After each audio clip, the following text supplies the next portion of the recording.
The debt incurred. The diplomatic vessel Celestial Harmony drifted silently through the Cronus Nebula, its sleek hull reflecting the swirling purples and blues of the cosmic dust cloud.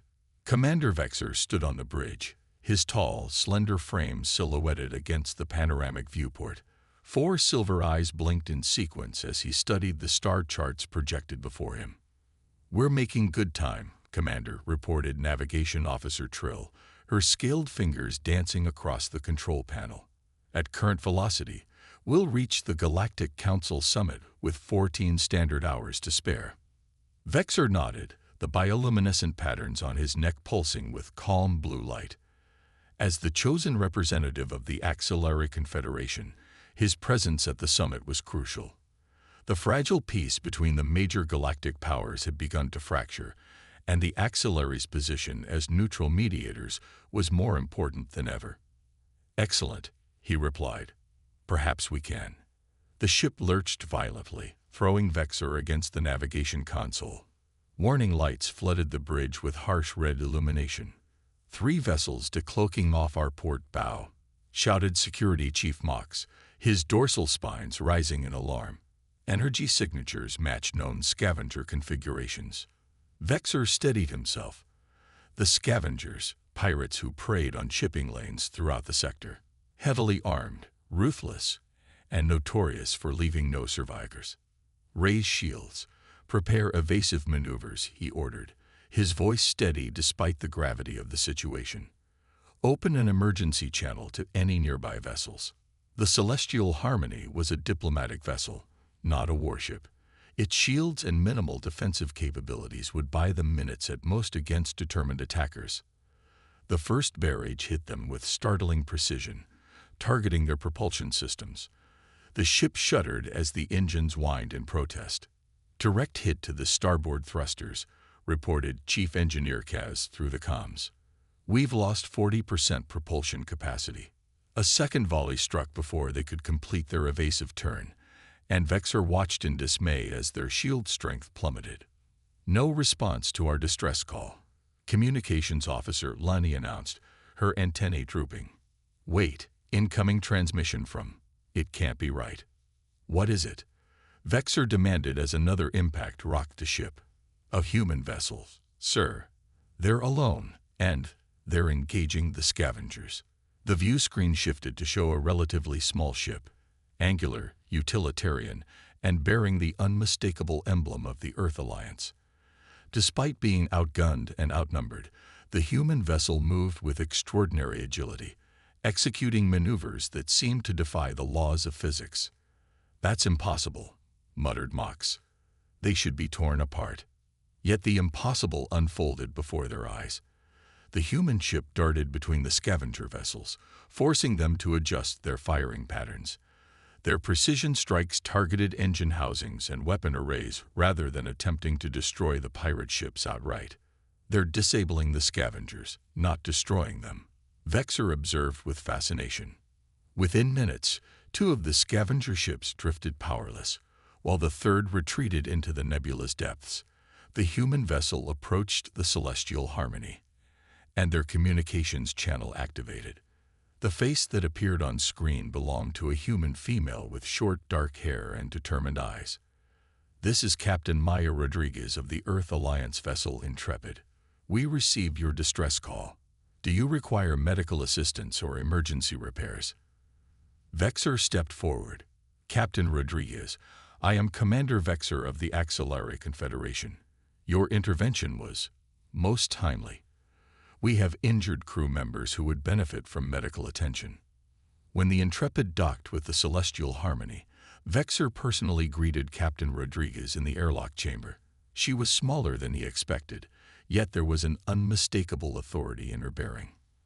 "I must extend my deepest gratitude," Vexor said, performing the traditional axillary gesture of profound thanks, a complex motion of his 4 arms that signified a life debt. "You and your crew saved not only my life, but the lives of everyone aboard this vessel." Rodriguez smiled.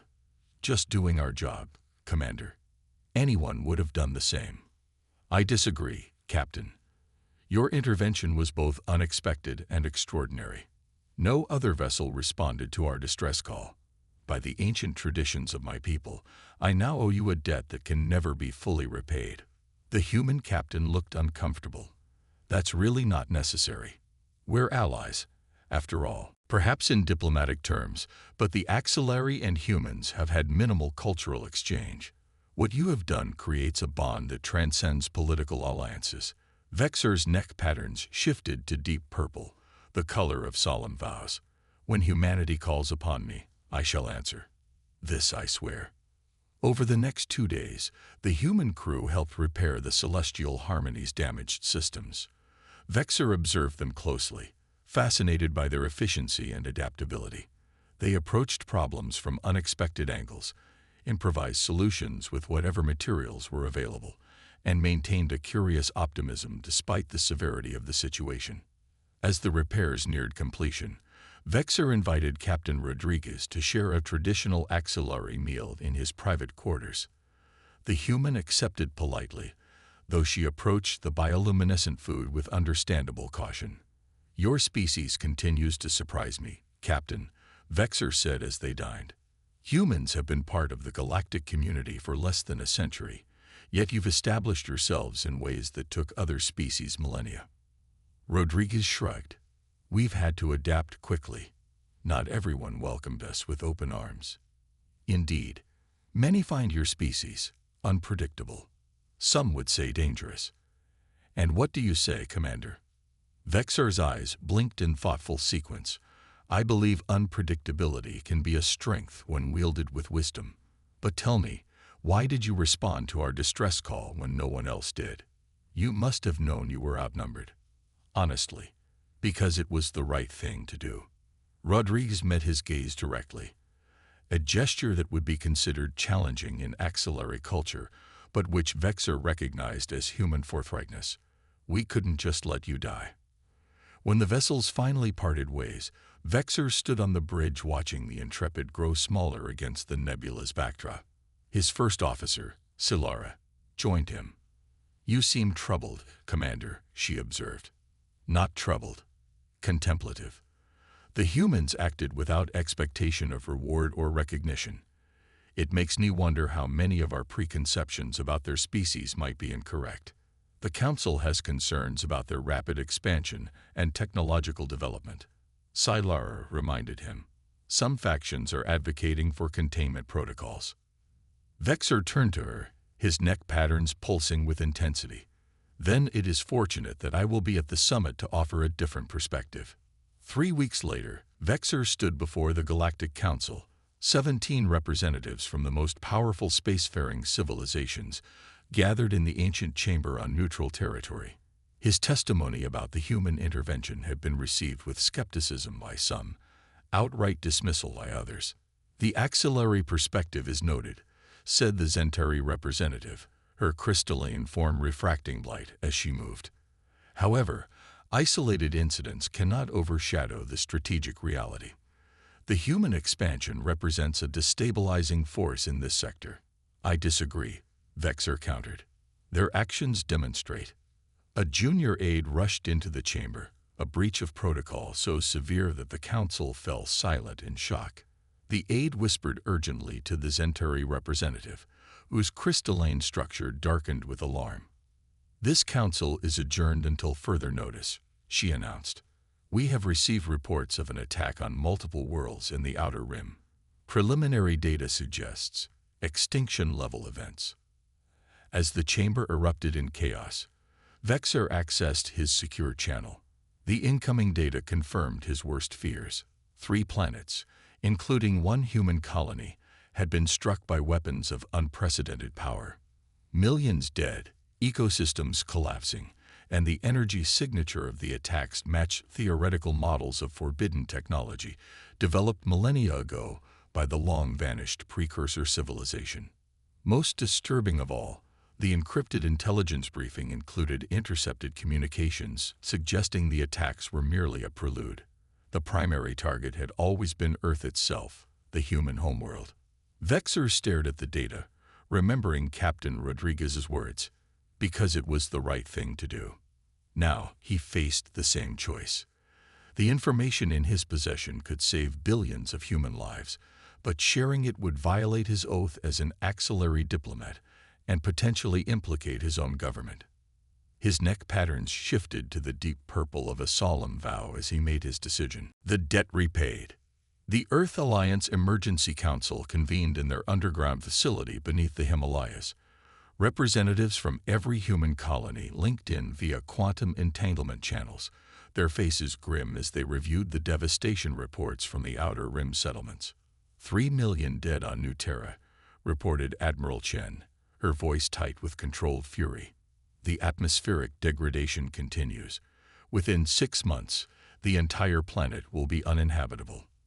The weapon signatures don't match any known technology, added Director Kovacs of Earth Intelligence.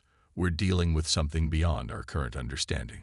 The chamber doors slid open, and Captain Maya Rodriguez entered, escorting a tall, four-armed figure that most of the council members recognized only from intelligence briefings.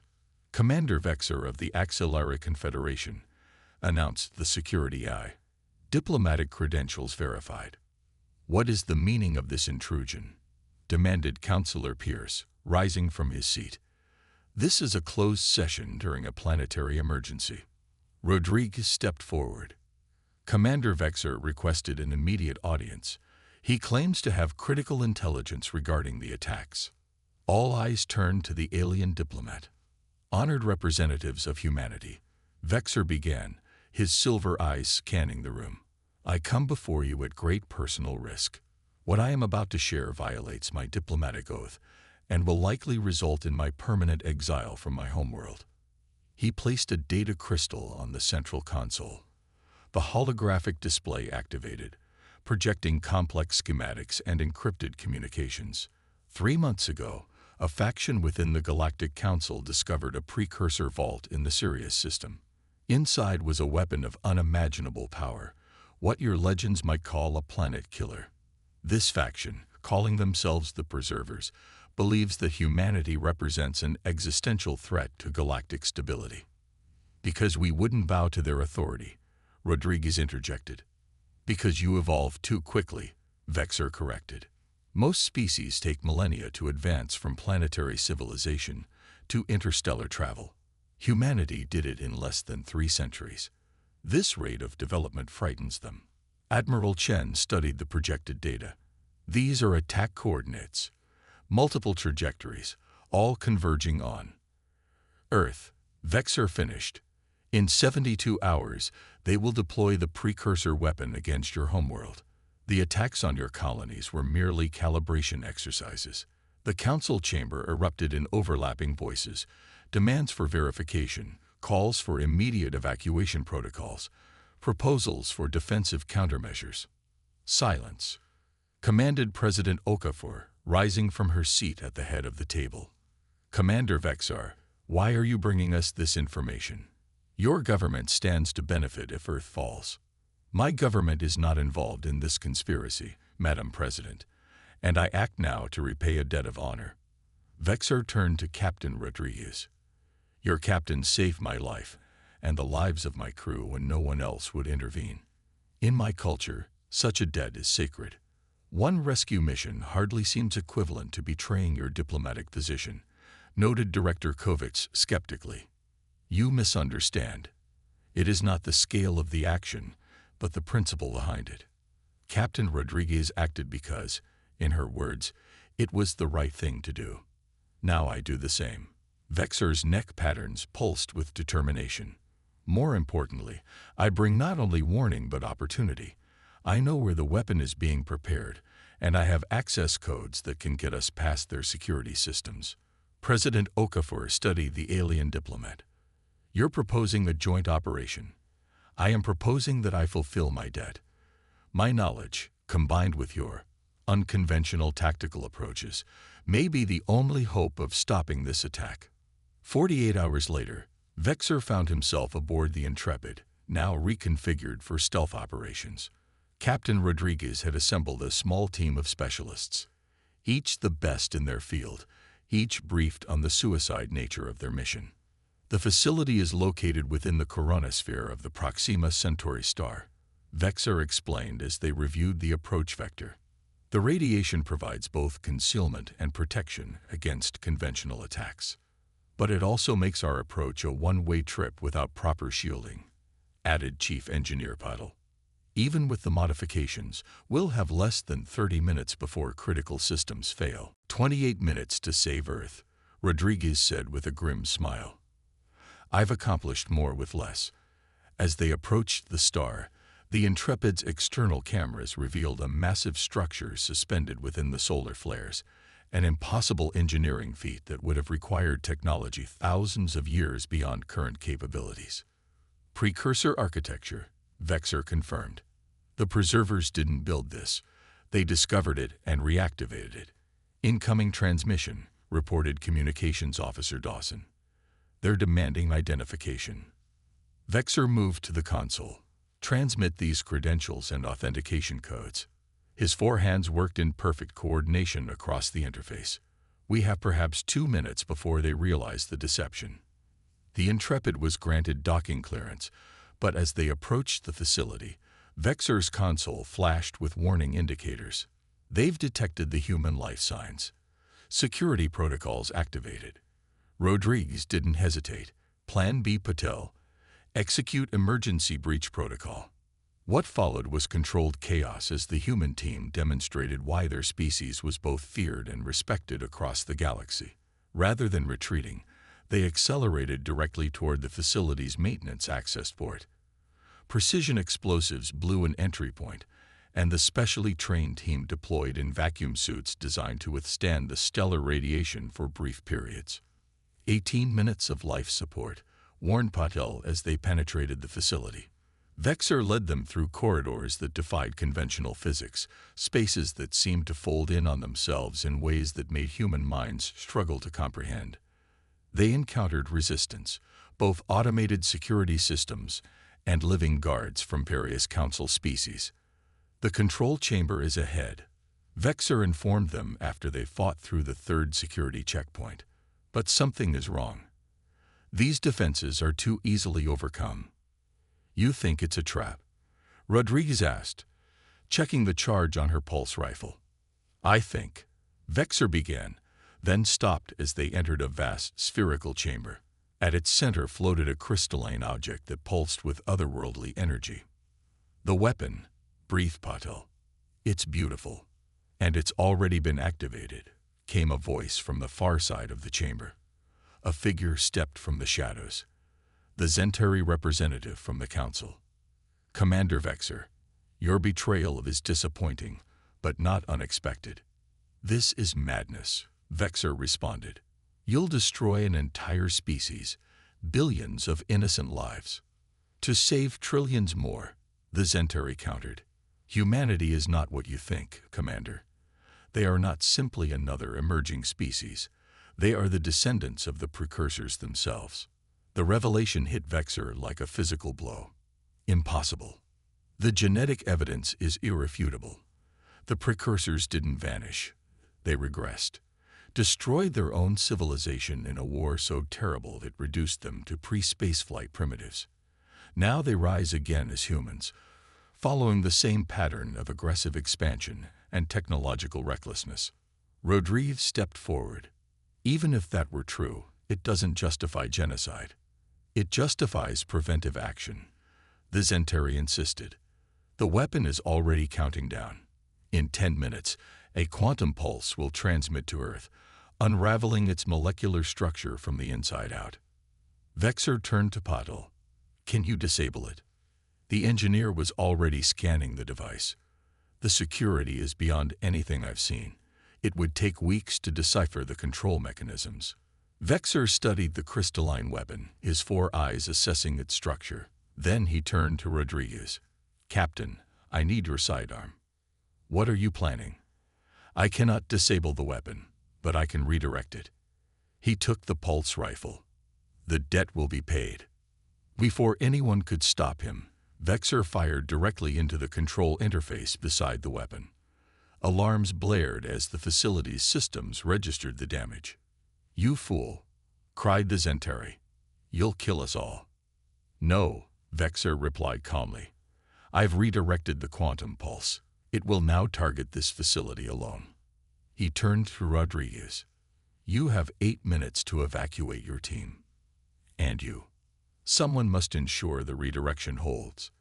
The controls are damaged but not destroyed. They will try to reset the target." Rodriguez hesitated, then nodded with understanding. "It has been an honor, Commander Vexor." As the humans retreated toward their ship, Vexor faced the Zentari and her security forces. His neck patterns glowed with the deep purple of his solemn vow. "You were wrong about humans," he told the Zentari as her forces surrounded him. "They do not represent the worst of the precursors. They represent what the precursors might have become had they chosen a different path." 7 minutes later, from the bridge of the Intrepid, Captain Rodriguez watched as a blinding flash erupted from within Proxima Centauri's corona. The energy signature of the precursor weapon spiked briefly, then disappeared entirely. "He did it," Patel confirmed. "The weapon has been destroyed." Rodriguez stared at the fading brilliance. "Set course for Earth. We have a story to tell." 3 months later, on the newly established Monument to Interspecies Cooperation in Geneva, a simple plaque was unveiled. It bore the image of Commander Vexor with his neck patterns glowing purple, and beneath it, an inscription in both human and axillary script, "Because it was the right thing to do." The story of Commander Vexor spread throughout human space and beyond. It became a foundational tale in the new relationship between species, one based not on fear or power, but on principle and mutual respect. And though the Galactic Council officially disavowed any knowledge of the Preserver's plot, informal diplomatic channels between Earth and the Axillary Confederation grew stronger. Captain Rodriguez, promoted to admiral for her role in the crisis, often visited the monument. She would stand before it in silence, remembering the alien who had understood humanity better than many humans did themselves, and she would remember his final words, transmitted just before the weapon detonated. "When humanity owes you a favor, expect the unbelievable. But when you owe humanity a favor, become the unbelievable."